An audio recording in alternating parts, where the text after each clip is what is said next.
Yes, a couple of months ago.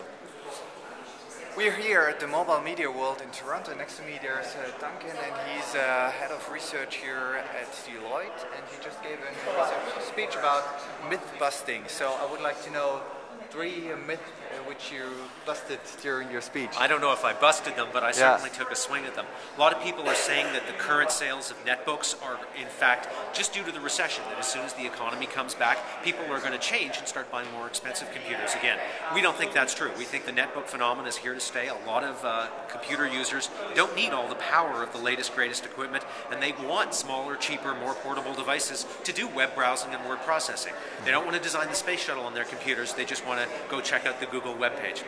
The other one we talked about was smartphones. We continue to see a lot of growth in smartphones. But interestingly, we think it's going to be very much the phones that are not so much driven by things like Android and other operating systems. For now, it looks to us as though that the people out there who have the proprietary closed systems seem to be the market leaders. Those are the ones that offer the security, the applications environment. Those are the ones that consumers are demanding.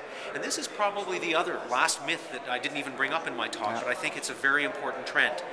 It used to be that when you worked for a large company, a bank, or even a Deloitte, you came in and somebody in your IT department told you, here's what computer you're going to buy, here's what cell phone we pay for, and you used it.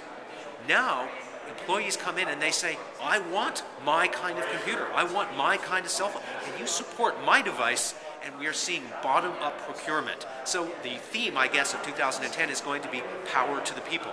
The users are dictating even what corporations are using. Yes, and you mentioned something that probably it's not a good way for entrepreneurs to develop the next Facebook or not next Twitter. There's nothing wrong with trying to develop the next Facebook or the next Twitter, but to me it isn't maybe perhaps the most obvious market. Facebook, Twitter, social networking, these things have hundreds of millions of users and under $1 billion in revenues and very large losses. So if I were an entrepreneur trying to target an end market, I'm not sure it's social networking. On the other hand, when I look at the traditional media industry worldwide, you have billions of users, trillions of dollars of revenues, and these are the people who are willing to pay for young technology companies who can solve their problems. So I think that's going to be the great explosive market. Traditional media trying to bridge into the online world. Great. Okay, thank you very much. Thank you, Monty.